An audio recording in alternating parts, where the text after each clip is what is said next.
Assalamualaikum warahmatullahi sobatku dimanapun berada. Semoga saat kamu mendengarkan ini dalam keadaan sehat dan tetap enjoy menjalani kehidupan. Dengan saya Jakaria.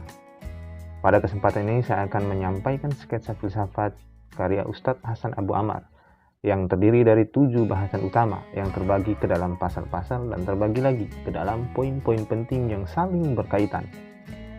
Buku sketsa filsafat ini mudah untuk dipahami sehingga pas banget deh bagi peminat filsafat, baik yang baru saja memulai belajar filsafat maupun yang sudah lama mendalami filsafat. Dan bagi yang tidak suka filsafat, sebaiknya jangan didengarkan. Baiklah teman-teman, kita akan lanjut pada bahasan yang ketiga, yakni pembagian wujud. Pada pembagian wujud ini itu terdapat menjadi beberapa bagian. Yang pertama, wujud diri dan wujud lain, dan wujud diri menjadi wujud untuk dirinya dan wujud untuk selainnya. Di dalamnya terdapat 3 pasal. Pasal pertama, sebagian keberadaan ada yang memiliki jati diri yang jelas seperti pintar, Joko, tinggi, dan lain-lain. Tapi ada pula yang tidak memilikinya, seperti hubungan yang ada pada Joko itu pintar. Kalau Joko dan pintar itu dipisahkan atau tidak dihubungkan, maka keduanya tidak terkait menjadi satu makna. Tapi ketika dihubungkan, maka jelas sebaliknya. Dengan demikian, dapat dimengerti bahwa antara keduanya ada yang namanya hubungan, di mana keberadaannya tidak mandiri dan bahkan bersembunyi di balik kesubjekan-subjek dan kepredikatan-predikat.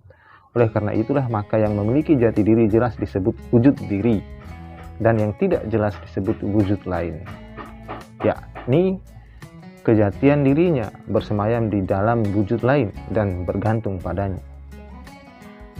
Wujud diri itu juga disebut wujud mandiri dan wujud predikasi.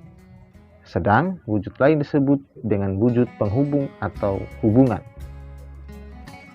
Maka dapat kita simpulkan bahwa yang pertama, wujud penghubung tidak memiliki esensi, karena esensi adalah jawaban dari pertanyaan apa dia.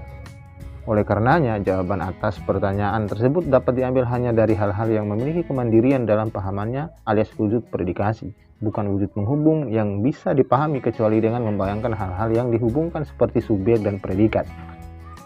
Yang kedua, keberadaan wujud penghubung dalam subjek dan predikat melazimkan sejenis penyatuan dengan keduanya karena ketidakbiasaannya memisahkan diri. Yang ketiga, wujud penghubung ini hanya ada dalam jawaban atas pertanyaan apa ganda, bukan apa sederhananya, karena yang menanyakan apakah sesuatu tersifati atau terpredikati dengan sesuatu yang lain, bukan menanyakan apa ia ada.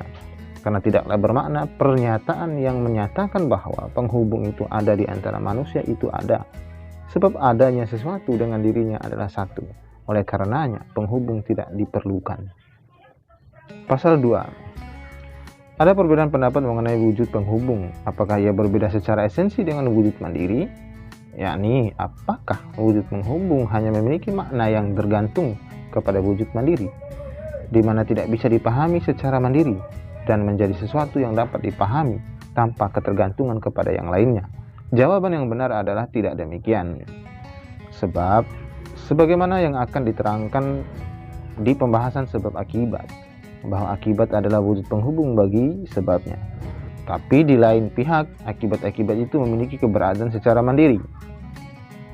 Sebab mereka ada yang substansi dan ada pula yang aksiden. Sementara substansi dan aksiden adalah wujud-wujud predikasi dan mandiri.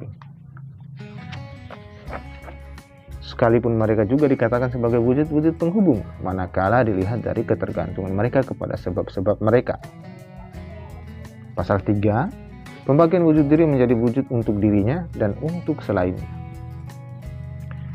Maksudnya adalah wujud untuk selainnya adalah bahwa wujud yang tadinya adalah wujud diri, yakni yang artinya adalah dengan esensinya menolak ketiadaannya, dalam pada itu ia juga menolak ketiadaan lain seperti esensi ilmu dan kuasa.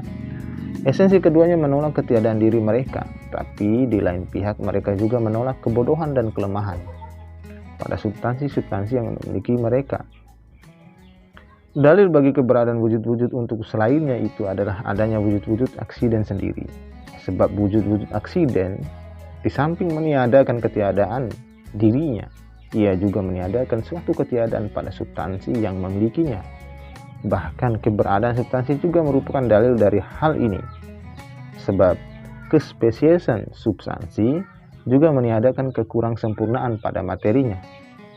Beda halnya dengan golongan atau esensi dari wujud-wujud substansi, sebab mereka hanya menolak ketiadaan diri mereka sendiri. Tidak termasuk ketiadaan selainnya, seperti manusia, kuda, singa, pohon, dan lain-lain.